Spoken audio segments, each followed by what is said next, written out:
Assume, I'm gonna go to number 3.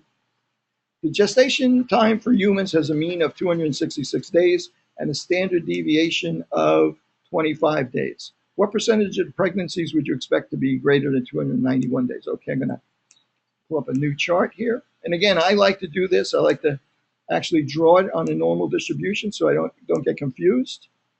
So I think I said the mean was 291. What was the mean? Well, no, it was not 200. Obviously not 291. No. What was it? Was it? Gestation is 266 days. Is that right?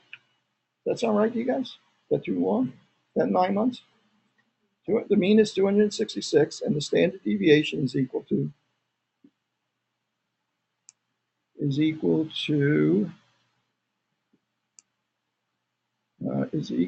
25 than 291 days. 25. Okay. What's the probability that that we would pick someone out at random and a baby out at random from all these babies that were born, and that the gestation period for that baby would be greater than 291 days? Okay, how am I going to figure out what's the probability? Probability of being greater than 295 days is this area of the curve up here, right? How do I figure out what that area is? Okay, 266, right? 291. What's the difference between those? 291 minus 266 is 5. Carry the 1.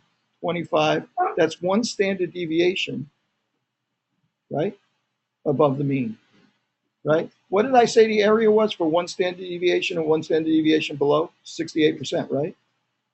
Well, if these are symmetrical, what's this area and what's this area? 34%. This is 34%. And this whole area from here up is 50%, right? So what does that leave for this area in here? Right? If this whole area from the mean up is 50 and this area is 34, what does that leave in here? 16%. So what's the probability of a birth picked at random had a gestation period above 291 days? 16%. So we can extend our usefulness of this empirical formula by figuring out ways that we can, parse this area. We parse these areas into different groups. The next question we had on that same problem was the probability of a birth taking less than 241 days. Okay, I'm going to take a wild guess, and I'm going to say 241 is around here somewhere. And indeed, it's 25 less, so this is a -1. So what's this area in here going to be? You don't even have to do any figuring, do you? Right? Because it's symmetrical. If the area above 1 standard deviation here is 16%, then the area below 1 standard deviation on the other side is going to be 16% also. And of course, this area is going to be 34%. Okay. Everybody okay with that so far? Right? All I'm doing is manipulating that picture that we started with to give me extra information. Okay, and let me see if was there one more there? What's the probability that the gestation will be less than 241 days or greater than 291? It's the sum of those two, right? Probability that it's less than 241 is 16, and the probability that it's greater than 291 is 16. So the probability that it's outside of the range of 241 to 291 is 32%.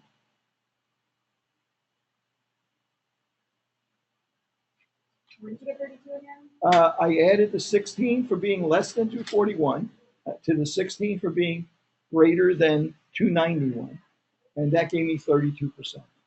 So in other words, the question was, what's the probability that if I picked a child out at random and checked his gestational age, that he was born at less than 241 days or more than 291? So since I'm saying that or, that's kind of like a union, like either one of those satisfy my condition.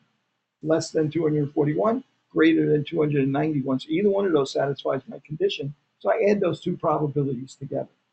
What's the probability that a child will be between 241 days and 291 days. 68%, right? What's the probability that a child will be born less than 291 days?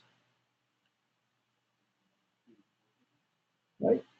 Well, this area is 16, right? So everything below that is going to satisfy that. So it's going to be 84%. So this was 16 because remember the mean means that 50% of the distribution is above the mean, right? And we know that from 266 to 291 is one standard deviation, right? So this whole area is 68. So since this is symmetrical, the area between the mean and -1 and the mean and +1 is half of that 68 or 34. And since this to the right is all 50%, that leaves 16% for the area above that +1, right? And since we know that's 16, we know everything below 291 represents 84%, right? So all I'm doing here is playing around with these different areas. It's basically like slicing up a pie, right? And just distributing. You get 16% of it, you get 20% of it, and so on and so forth. Everybody okay with that? It's really not all that complicated. We're going to make it complicated, right? So this is where, once we get through this, and it's not complicated, we'll make it complicated. Okay, how are you guys doing over there? Oh, okay, I see a couple of good answers there. Great. Okay, good for you guys, they say over here. Okay, so now we're going to take this up a notch. Okay, and we're going to go to the next group of questions. I'm going to start with the first one. Assume the heights of adult U.S. women have a mean of 63 inches and a standard deviation of 2 inches. What percentage of women would you expect to have a mean of height of less than 63 inches? Okay, I'm going to go, let's see, standard deviation, less than 62 inches. Okay, here we go. All right. So now I'm going to get a new one of these. And I'm going to stretch this out so we can use it. Okay. Okay, I'm going to ask you guys for help again. What did I say the mean was? 63 inches? And what did I say the standard deviation was? Standard deviation is 2 inches. Okay, and the first question was, what percentage of women had a height less than 63 inches? That's an easy one, right? Less than 63 inches? 63 is the mean. Probability of being less than 63 is 50%. Okay, let's take a look at the next one. Probability of being less than 62 inches. Okay, well, 62 inches, one standard deviation below would be 61 inches. Right? So 62 inches is going to be approximately here. Okay, so we're looking for this area here that's less than 62. Okay, so now what is the z-score for that value, 62? Yeah, well, I can see that it's 1 below the mean. The standard deviation is 2, so it's 1/2 of the z-score, or 0.5, right? Okay, if you want a quick way to calculate that. Minus 1/2? Yeah, minus 1/2, exactly. Yeah, minus 0.5, because it's below the mean. So the z-score is equal to, I'm going to call it x, whatever value that you're looking for is x, minus the mean over the standard deviation. In this case, it's going to be the value we're interested in is 62, minus 63, the mean, over the standard deviation, which is 2. And that's equal to minus 1 over 2, right? Minus 0.5. Okay, you can use the formula or you can just do it in your head. But we see that z-score is minus 0.5. So now the empirical formula doesn't tell us what the area is for 0.5. So we need another method to determine that. I'm going to give you 2 methods. So we're looking for the area below a z-score of 0.5, this area right in here. Okay, there's a couple of ways we're going to do this. One way is, and I'm going to go over here to our table, and I cut and pasted at the end of this document. I cut and pasted in something called a z-table. So a table is standard areas for the standard distribution, often called a z-table. Z-table. This is from Agresti, your optional textbook. Again, this is available on Blackboard as a PDF file if you haven't if you haven't bought the textbook, so you don't have to worry about getting it. They do something very nice for you here. They give you a table. See these z-scores, minus 3.4, minus 3.3. The areas in these values here in the middle that you see represent the areas in the purple area of this little distribution that they drew here, this normal distribution. And notice that this first table only deals with areas to the left of a z-score of 0. Z-score of 0 represents what? Z-score -1 is below the mean. Z-score +1 is above the mean. What does z-score 0 represent? The mean itself, exactly. So z-score 0 represents the mean. They only give you values for negative z-scores because it gives you all the areas from the mean to the left. Then they give you another table which gives you positive values of z. So the positive z would be on the right of the mean, so all of them are going to have this whole purple area here represented by these areas. So we're about to learn how to read this table. Not all these tables are as friendly as this. So the z-score we're interested in right now is 0.5. And the way we're going to read this is this will give you a z-score up to 3 digits. Okay, so our z-score is 0.50. 0.50. Now let's say we wanted a z-score of 0.53, right? The way we would read this is we would find the first 2 digits in this first column, and then we would go across to the 0.03 for the last digit. So a z-score of -0.53 would be -0.050123, 0.2981. In our case, we're not looking at that. We're just looking at -0.50, which is 0.3085. So that means that that area that's in here is 0.3085, or 30.85%. So in other words, our question again, what was the question again? Was it what areas below 61 probability of getting a height, randomly picking a woman that her height will be less than 62 inches? It turns out that that probability is 0.3085, or in other words, 30.85%. Okay, almost 31%. Okay, a lot more precise than the empirical formula. But now we're working with a table that was developed based on that formula that I told you about. Formulas in the textbook, if you're really interested in seeing it, I can dig it up and drop it on Blackboard. It's scary. You probably don't want to see it. I wouldn't want to see it. I'm sorry, I've seen it. So that's how we would use the z-table. I just want to warn you, though, not all z-tables are that friendly, where they show you the positive side and the negative side on 2 different charts. Most tables don't do this. This table, for instance, is from another textbook. And notice on the top, it tells you the areas in the upper tail of a standard normal distribution. It only gives you the areas in the upper part of the distribution, from the mean up, meaning it only gives you the areas for positive z-scores. And it gives you the areas to the right of that number. So in other words, if I were to look up 0.50 on here, or 0.53, 0.050123, see the 0.03, the last digit, is 29.8%, right? 29.8%. Well, what would that represent? Well, based on the way it describes it here, that would represent a value that's a little bit more than a half a z-score above, right? This is 0.053, this is 0.53 z-scores above the mean, and it gives you the area to the right of that in the upper tail. So if I wanted to know what was the area for a z-score of negative 0.53, what I would have to do is get the table to tell me this area, and then realize that this area is the same, since it's symmetrical, is the same area, 29.8%. This area here is 29.8%. Not as friendly as our table, right? What happened? Paulette's lost. Paulette's lost? Yeah. Lost meaning physically, or where this is concerned? Okay. Oh, it's hard to see at home. I got you. I'm going to do another one. So don't worry about being lost at this stage. I'm going to do another one. And what I would do is I would get used to using one z-table.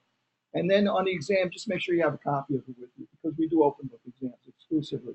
So I would stick with the Agresti one, because that's the friendliest one. You avoid doing a lot of extra calculations with the Agresti table. But keep in mind that if you see another z-table where, there'll be other tables where it gives you the value which is the area between the mean and that z-score instead of the upper tail. So you've got, every one of them is going to have a description at the top where it tells you what these areas in here represent. Okay, so let's do the next problem, and Paulette will catch up with it, I'm sure. Okay, because we're gonna exercise this a little bit. Exercise or exercise, one or the other, okay, or both. Let me get back to this document and get back to where we were. Okay, let's see, went too far. Here we go. What's the probability? What's the percentage of women would you expect to have a mean height greater than 66 inches? Okay, so we're starting at 60. We're going up to 66 inches. What's the probability of having a mean height greater than? I'm going to start a new one here.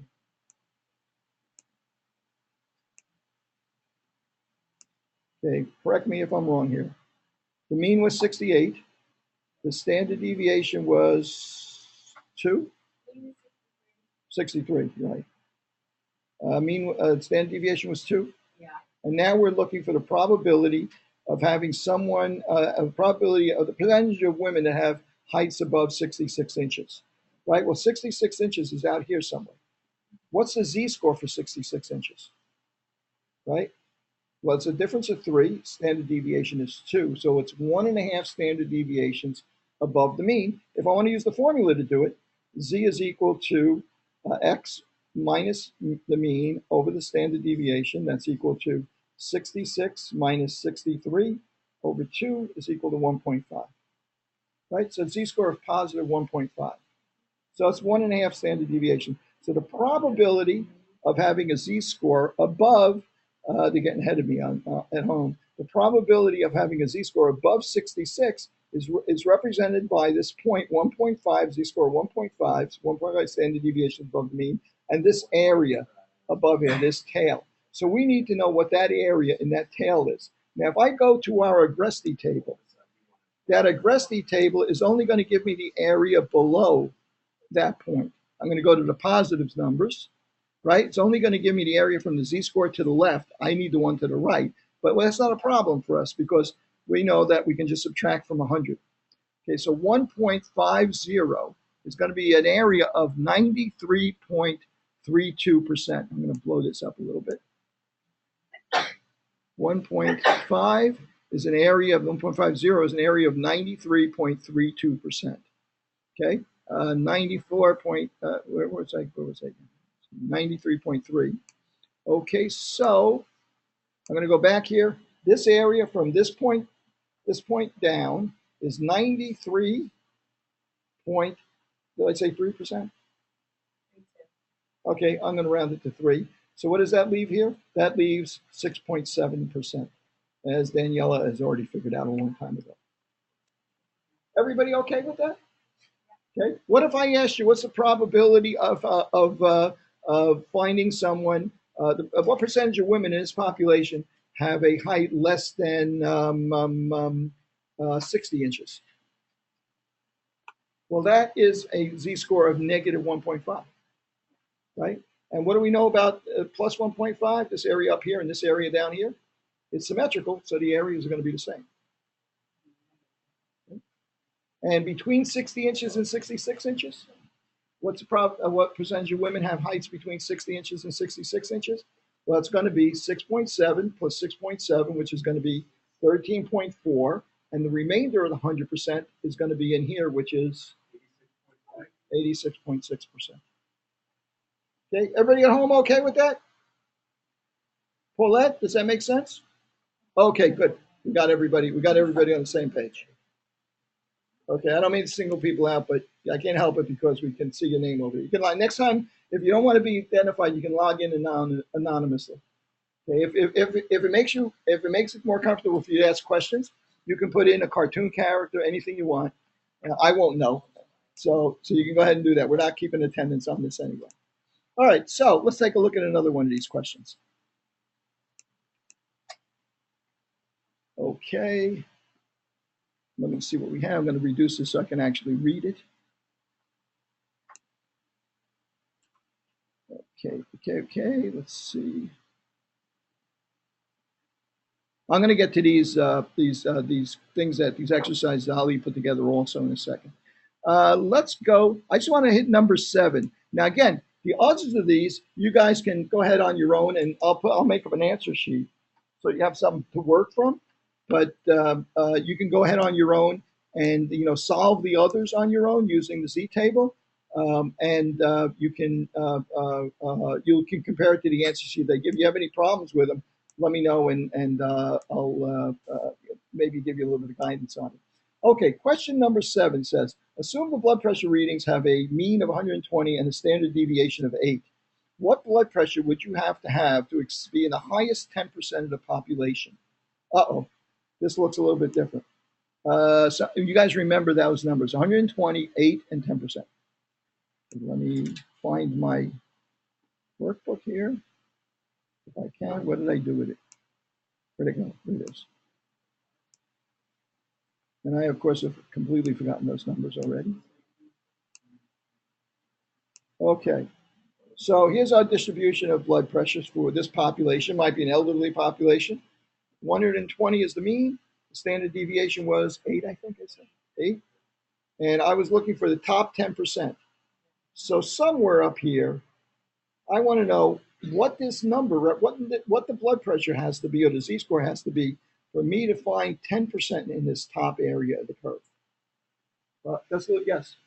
Can we go to the chart for that and do it backwards? Absolutely, exactly right. The areas in the chart will help us out with that. First of all, we're going to use the chart that's on the positive side of the Z-scores. So I'm going to go to Agresti, the table that we have for Agresti. Okay, and I'm going to go, here we go. That's that one. Here's Agresti. Here's the positive side. The other one's the negative side. This is the positive side. I'm going to blow this up a little bit, make it a little easier to see. Okay, and I'm going to go over here, and all of these areas, 50% says that 50% of the distribution, that's the mean. Z-score 0 is the mean, so 50% is below this. If I go over to 0.6, 72% is below a Z-score of plus 0.6, and so on and so forth. All these numbers in the middle represent areas. So I'm going to find the numbers here. What number am I looking for? I'm not looking for 10% because this gives me the areas from that point down. What area am I looking for here? 90%, exactly. So I'm going to look for 90% here. The closest to 90% appears to be this number right here, which is 1.28, a Z-score of 1.28. So this location here with a Z-score equal to 1.28 has an area, represents an area above it of 10%, area below it of 90%. Right? Well, what is that number? What is that blood pressure? Well, let's see.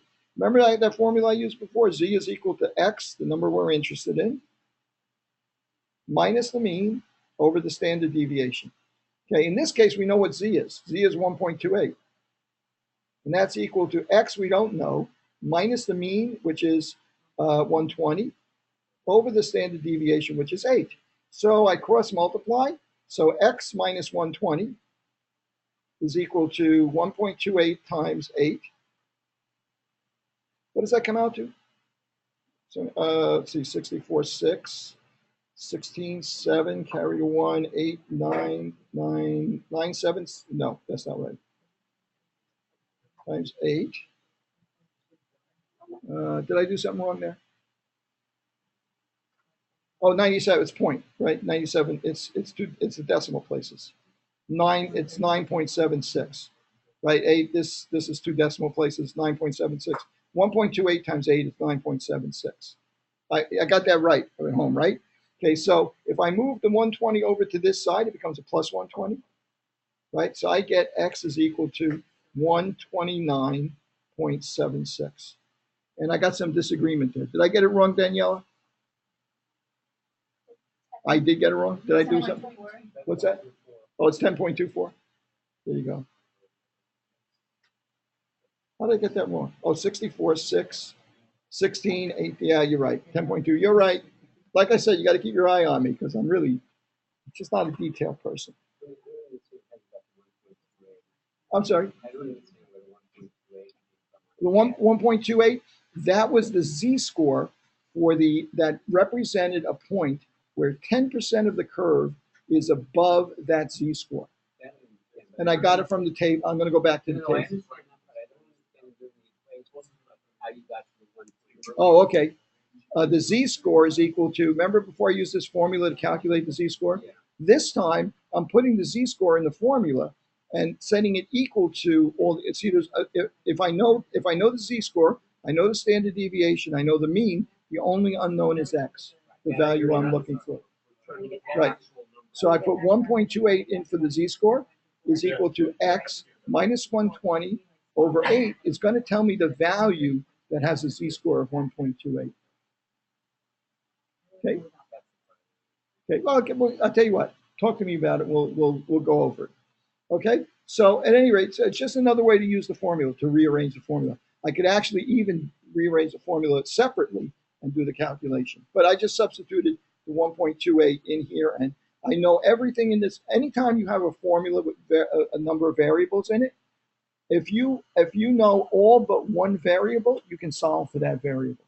So if I know the z-score, if I know mu, I know sigma, I can solve for what x is. I think they want to see the table again. They do?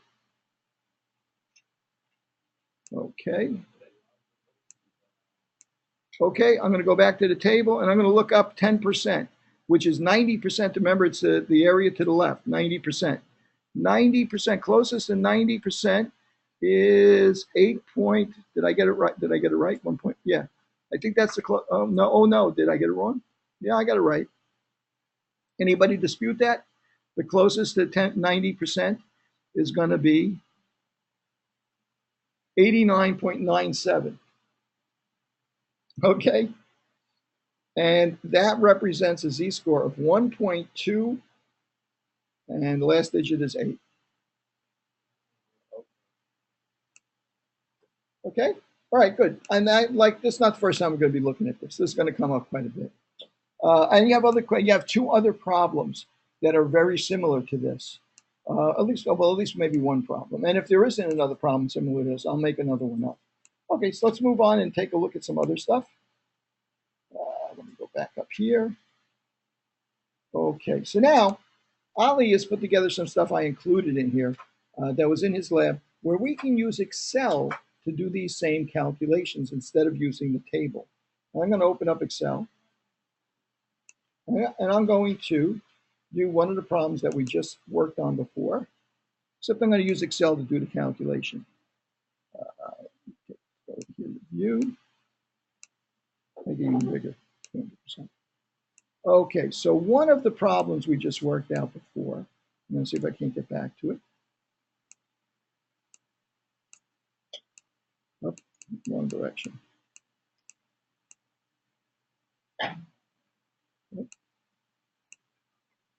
Okay, let's see. This one, we calculated for the area, the probability of being less than 62 inches, and the probability of being greater than 66 inches for female heights.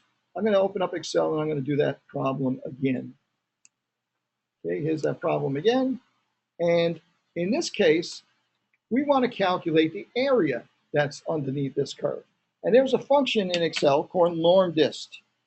Norm.dist. Parentheses. Notice I put in an equal sign there, right? That equal sign tells it immediately I'm looking for a function. Then I type in, I happen to know that function. If you don't know it, you can always go up to this little F function, click on it, and have it pop open that box, that search box that'll let you see all the functions that you can scroll through. But I know that there's a function called norm.dist, normal distribution. Now, what it needs is it needs the value of x, the value you're examining, the mean, the standard deviation, and needs cumulative, true or false, for something called cumulative. Okay, so I'm going to, oops, I'm hugging the tablet over here, disturbing it.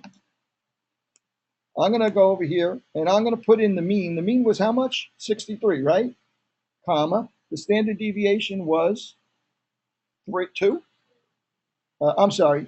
Yeah, I missed one there. The x. X was 61, comma. The mean was 63, comma. Actually, I think I was doing 62, right? I'm going to do 61 first. That's one standard deviation below the mean. So we know that area is going to be like around 16%. Okay, comma. And this is going to ask me to put in cumulative, and that's a true or false. I'm going to put in true. What it's going to do now is it's going to give me the area, the percentage of the curve below where that x is, below 61, below a z-score of 1. Oops. Did I leave something out? The mean, standard deviation, right. That's 8, comma. True. There is 40%. That's one standard deviation below. I'll say, did I give you, oh yeah, excuse me. Of course, again, I got it wrong again. What can I tell you? 2. 6, about 16%. Right? We would have gotten the same answer if we looked up negative one standard deviation on the Z table. You want me to confirm that? Just to prove it to you? If I go to the Z table,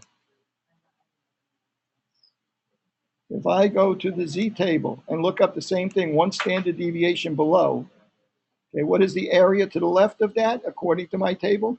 Negative one standard deviation. The area is 15.87. What did I get there? I got a little slightly 15.87 is what I got there also, right? Rounded off.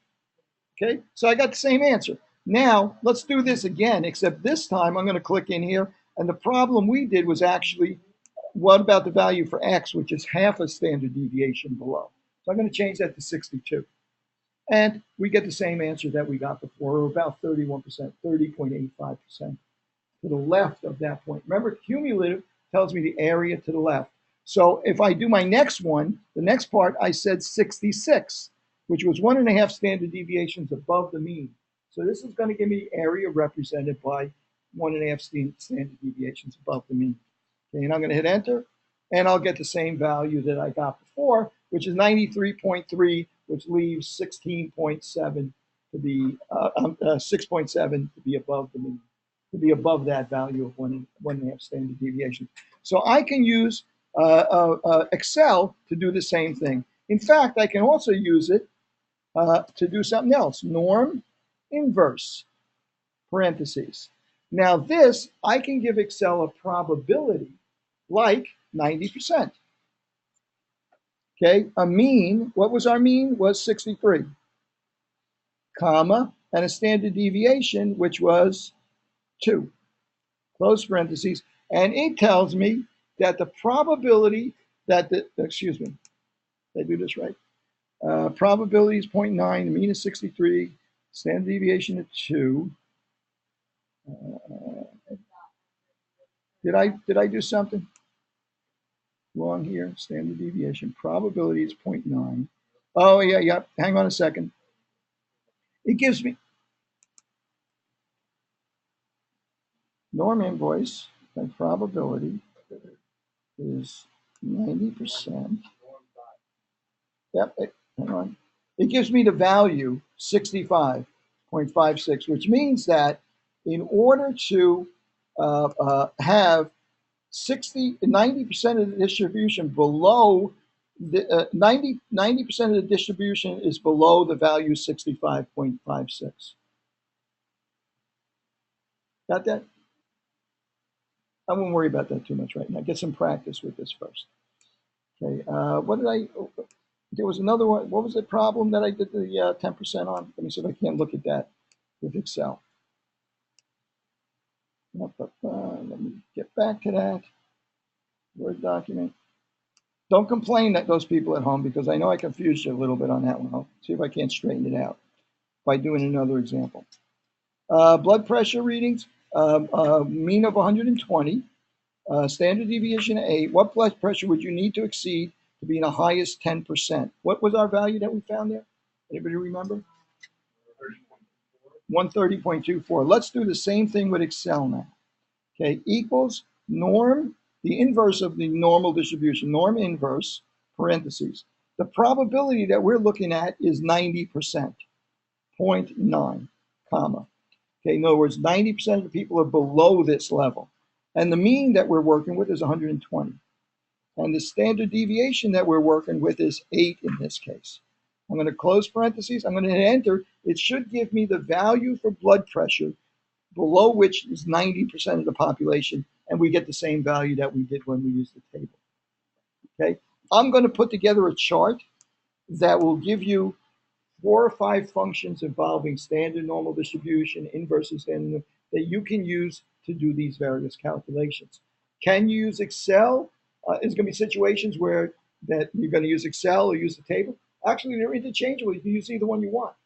You don't have to use Excel if you don't want to. You don't have to use the table if you don't want to. You could use either one or both of these methods, okay? Because they're going to give you basically the same answer. They may not be exactly the same answer because of rounding issues and stuff like that, okay, especially with the table. Okay, are you guys at home reasonably okay with that? I know it gets a little bit more complicated when you work the table backwards. Okay, how are you guys here? Reasonable? You don't have to know it perfectly yet, right? It's the first time you're being exposed to it. Okay, all right, let's move on a little bit.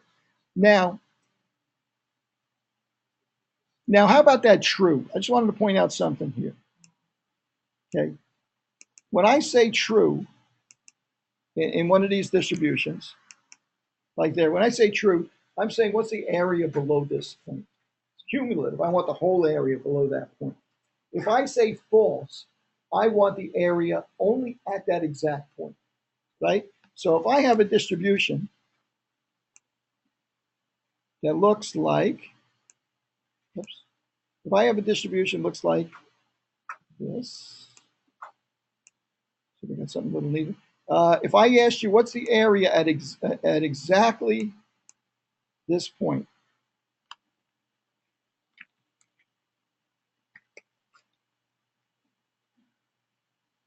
if I say if I'm looking at this value right here, oh, it's unhappy with me now. If I'm looking at that point right now, I ask you if I put into the formula cumulative, I'm asking it for the area below that point. If I put in just false for cumulative, I'm asking for the area just at that very point, this very thin line. What's the area of that very thin line? 0. It has no area.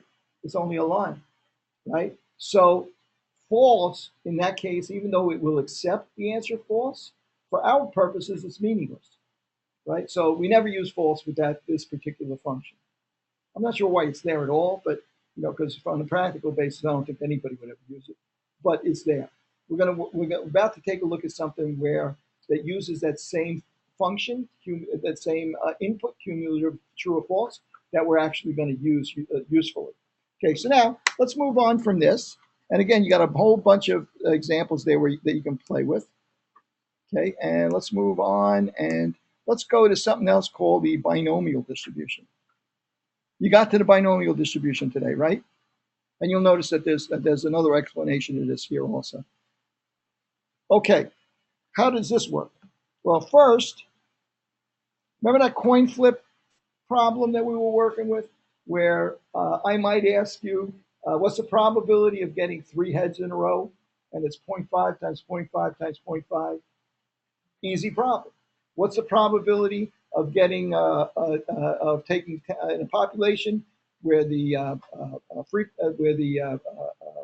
amount of 10% prevalence of diabetes in the population? What's the probability of picking 3 people out and all 3 of them being diabetic? Well, it's 0.1 times 0.1 times 0.1. Easy. Well, once you get into asking the question, what's the probability that, say, not all of them, or not none of them, no diabetics at all, which would be 0.9 times 0.9 times 0.9 as we played around with. What's the probability that 2 out of the 3 or 1 out of the 3 would be diabetic? Well, you got a little bit of a problem here because now you got a lot more possibilities. First person, diabetic or not diabetic. Second person can be not diabetic or not diabetic. Third person can be diabetic or not diabetic. A lot of ways to get 2 out of 3. 1 and 2 could be diabetic, 2 and 3, 1 and 3. Same thing. And as you go up in scale to like 10 people or 100 people or 50 people, and you want to know what's the probability of getting 30 people out of 100 that are diabetic, that's an enormous number of possibilities. There is a formula in the text that uses exponentials and factorials and combinatorials and so on and so forth that you can actually use to calculate all of those probabilities and figure out what the exact probability is. On a practical basis, we don't do this. We use shortcuts, calculators to do this. In Excel, we have a specific calculator, a specific function that we're going to use to do this. Now, there's an example here that's similar to the coin problem that you could read through and play around with. It's a problem from the textbook where they talk about the probability of, I don't remember exactly, probability of a person having ESP. In other words, he has to make a guess at something, and he has 1 in 5 choices. You hold up 5 cards, and you're thinking of one card. You're thinking of the number, and from 1 to 5, and something similar to that. And he has to pick out what the number is, but you're going to do that 5 times to really test him. Well, what's the probability of him getting all 5 right? What's 0.2 times 0.2 times 0.2 if he has no ESP?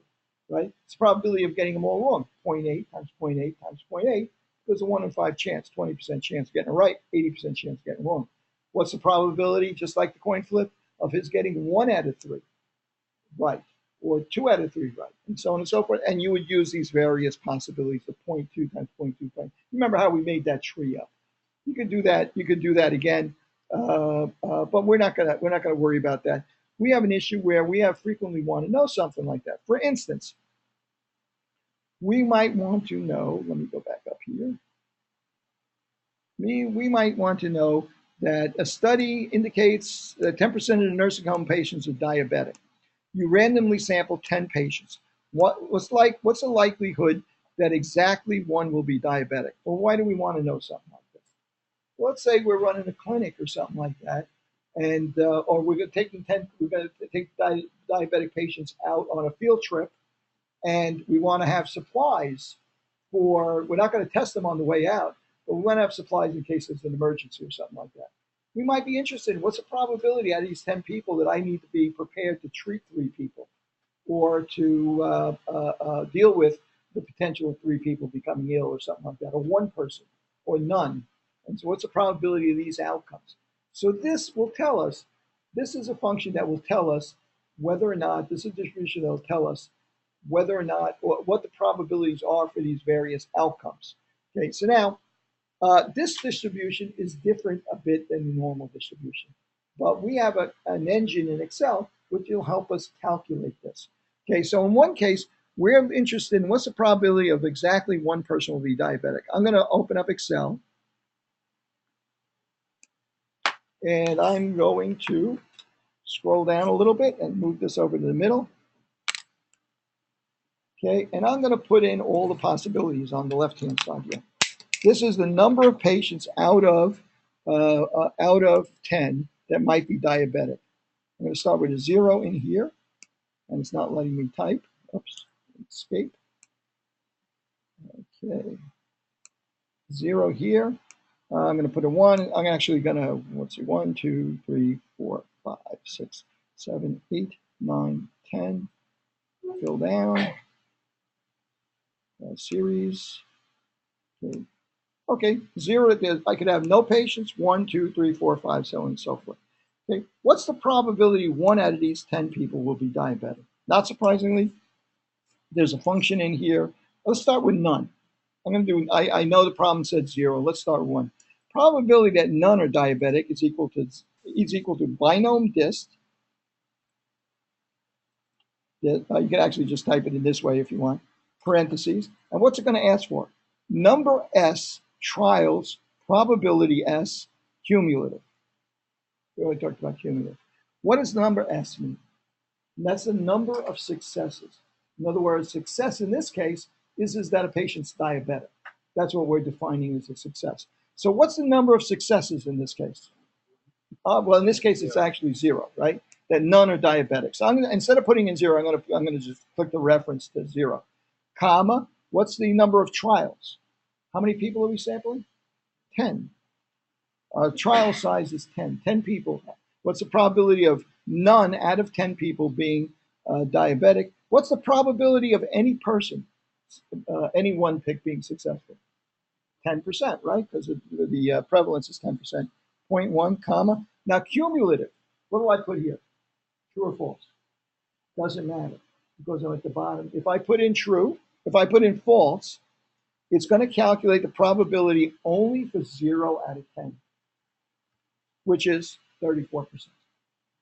Okay, what would have happened if I put in true? Well, there's nothing below 0. So it's going to give me the same percentage. Okay. So now I'm going to put in false. I'm going to change that back to false. Well, remember the prevalence is 10%. In other words, the probability of someone having diabetes. Okay, I'm going to do the next one. This next one is going to be binom dist, parentheses. Okay, what's the number of successes this time? Number of successes is 1 out of 10. The number of trials is 10. The probability is, what is it? 0.1, right? 10% is the probability of someone having diabetes. And I'm going to say false again. And what will this give me? The probability only of having exactly one person has diabetes. Well, that's a higher probability than none. Not surprising. You got 10 people, you would expect the highest probability 1 out of those 10 people would have diabetes. Notice 60% of the time it's not going to be 1. It's going to be something else most of the time. Right? I'm going to do this again for each one of these values. Okay, I'm going to copy this down. Show that again. Okay. Okay. How are you guys at home doing? They want me to show it again here. They seem to be okay. Okay, either that or they're asleep. Okay, good. Okay, binom dist, number of successes. Remember, what's the probability that 1 out of 10 people, number of successes is 1, right? 1 success out of how many trials? 10, number of people that we're considering. And what's the probability of success for any one person? In other words, probability they're diabetic. 0.1, right? 10%. Okay, and I'm going to say false for cumulative. And I'll get only the probability for having 10 people chosen at random from this population and having 1 out of the 10 being exactly 1 out of the 10. I'm going to copy this formula down. Well, I don't understand. What would true be then? We're about to see that. I'm going to fill it down. And these are the oops, I didn't reference the number. Right, so that. I'm going to copy it down from there. Edit, fill down. The only thing that's going to change in this formula is what the number is. Okay? Probability of 4 out of 10 being diabetic is less than 1%. Probability of 7 out of 10 being diabetic is like 0.000008. Right? Probability of 10 out of 10 being diabetic is like really small. It's 0.1 times 0.1 times 0.1. Yes. Sorry, how did you copy the whole thing? I clicked on the first. Notice the first one. I had a reference in the first one. I didn't put in 0. I put in A13, right? But I pulled in numbers for all the rest, right? So what I was able to do is I was able to click in the first box, drag down, and on the Mac, I can go over here to edit and say fill down, and it copies the formula down, substituting in each case the value for the column A for the one next to it, right? See it there? Oops. See it in this one, it's going to substitute A16. In this one, it's going to and this one's going to substitute A20. So it copies that formula down, making the adjustment for the column next to it. Okay, so I'm going to ask you a question now. I'm going to add these probabilities up. What's the probability? What's the sum of all these probabilities? Anybody else? That's the right answer. Anybody else? It's going to be 1. Add them all up. That's all the possibilities that we have. Okay, now we're going to talk about cumulative. I'm going to ask you something. What's the probability? Hey guys, listen to this for just a second because this part could get a little tricky. What's the probability that 2 or fewer out of 10 are diabetic? 2 or fewer. What does that mean? That means the probability of 2 out of 10, 1 out of 10, and 0 out of 10 all added together. 2 or fewer. So I'm going to do that. Equals sum, parentheses. I'm going to add up all these 3 probabilities for 2 or fewer. It's 92.9%, 93%, right? Watch this. I'm going to use that formula again. Equals binom dist. Okay, and I'm going to use the same formula. I'm going to say for this one, it's 2, comma, 10, comma, 0.1, comma, except this time I'm going to say true for cumulative. What it's going to do now is calculate the probability for true 2 and all the values below it, just like I did by adding sum up, and I get the same thing. That's what cumulative does. It tells you the probability for all of these and or values below it. So let's go to the problem. Okay, let's go to the problem we have here, which is what's the probability that 2 or fewer will be diabetic? Well, we just did that, didn't we? What's the probability that more than 4 will be diabetic? That's a nice curveball now. What's the probability that more than 4 will be diabetic? More than 4. What is more than 4 defined as? Is 4 more than 4? No, it's not.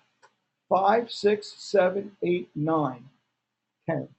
Those are, so the answer to that question is going to be the sum of probability between 5, 6, 7, 8, 9, and 10. I'm going to add those all together, and it still comes up to 0.1% or something like that. Watch if I wanted to use the cumulative function, how would I do it? I'd say equals binom dist, and I'm interested in more than 4, right? More than 4. So I'm going to put 4 in here. Watch this. It's going to be a little bit tricky. 4, 10, comma, 0.1, comma, true. This is going to give me the probability of 4 or less. If I subtract that from 1, that gives me the probability of 5 or more than 4. Oops, I didn't click into it. Oh, come on. 1 minus this gives me the same probability. Now a little tricky there. You have to listen to the way the problem is articulated. Okay, how about the next one? 4 or more will be diabetic. Well, in that case, 4 or more is going to include 4. So if I wanted to calculate that the same way, I would go back to 3 and say equals binom this. I don't have to put it in this location. Binom this 3, comma, 10, comma, 0.1, comma, true for cumulative. That gives me the probability of 3 or less. So the probability of 4 or more is going to be equal to 1 minus 3 or less. Okay, or 94%. Okay, you can do it 2 ways. You can do all the individual probabilities and calculate them and add them together to answer the question. Or more conveniently, you can just use binom dist, with the cumulative or not cumulative. Yes? So cumulative false did not include other numbers. Just that probability of that exact possibility, the probability of getting exactly 3 out of 10 people that are diabetic. Okay? I mean, and this comes in handy. This is something that might be useful to you. If you're running a clinic and you see 100 patients a day, and you know that it's a HIV clinic, and you know that 10% of your patients are going to need I don't know what's that protein they use to stimulate red blood cell growth, epigen or something like that. Or there's a couple of names for it. They need this drug to stimulate red cell growth, right? For anemia, right? 10% of your patients. Well, 10% of your patients, you treat 100 patients. What's the probability? You can say, oh, I expect around the most likely outcome is 10. But if you figure out, if I do that math right now, equals binom this, parentheses, and I said, let's see, number of successes, 10 patients out of 100 patients, comma, and the frequency is 0.1, comma, and I'm going to say not cumulative, false. I expect that the most likely outcome would be 10 out of 100 if it's 10%. That only comes up 13% of the time if you have 100 patients. 87% of the time, you're going to have some other than 10 out of those 100, right? So you may say, well, gee, should I be prepared for, like I want to make sure I have this 95% of the time. So you may want to look at your binomial distribution and find a number, like maybe it's 18 or 20 or something like that. Find a number which represents that this will cover 90% of the occasions that and 90% of the days that you have to run this clinic. Yes. So for the false, that only works with discrete variables. Yes, it's One always case, so- it's always going to be discrete variables. Remember, binomial distribution, binomial, B, binomial, two choices, yes or no. You have diabetes, you don't have diabetes. So it's all I had to think about that for a second. It's always going to be a discrete variable. It's always going to be you have it or you don't have it. So it's always going to be an integer, right? So and the number of trials always going to be an integer. So yeah, they're always going to be discrete variables. Now that you mentioned it. Okay, so we're about at the end. You can work on the problems as you want to go through, or if you have some questions, maybe I can start to answer some other questions for you. There are other problems. Like I said, I'll give you a day or two to play with them, and then I'll post the answers to them. If you have issues with any of them, just let me know, and we'll address them. You guys want to take a close look at? Are there any problems in the first homework that you want to quickly go over? Any issues in the first homework? Everybody pretty comfortable with that? How about you guys at home? I just have a question. Are you dropping any lowest grades or anything like that, or is it all just? I hate to admit it at the beginning of the semester. It's only six homework. Only going to be six homeworks. I like to drop them. However, with the three of us teaching the course, including another lab person teaching the other two sections. So it's going to be a little awkward if I drop the homework grade and the other guy doesn't. However, especially the first homework, if you guys kind of hit on the homework a little bit hard, if you resubmit it, I'll get you at least some of the points back. It's not going to be as much as the people that hit it first time around. But if you want to resubmit some problems that you got wrong on the first homework, I know that unfortunately Blackboard is not cooperating too much, so you don't see the comment. I actually wrote comments on many of the incorrect answers, but it didn't come through. So I'm going to put something together in the way of a little bit more elaborate answer sheet, so you can see where some of the results, some of the ones that didn't come. I know, for instance, that my interpretation of the types of variables might have been a little bit different than some of yours. And I just want to clarify those. So if they come up on a test, everybody's on the same page. Yes. The second assignment is not going to be due for a couple of weeks because it just got posted, right? The second assignment is going to be, the syllabus, the new version, there's a brand new version of the syllabus up. And the second assignment is going to be due in about 2 weeks, I guess. It's going to cover this session, next session, maybe part of a future session, that might be covered some other way. Okay, and then there's a test. I think there's 2 more classes in the test or something like that. Okay, and then before the test, I'll make sure that we have maybe an online session or 2 just to review all the material. Okay, guys? All right, so you can hit the silk or you can hang around there, if you got some questions. You guys at home can go back to your cocktails. And they're all very jealous here that you were at home. Okay, guys, good night.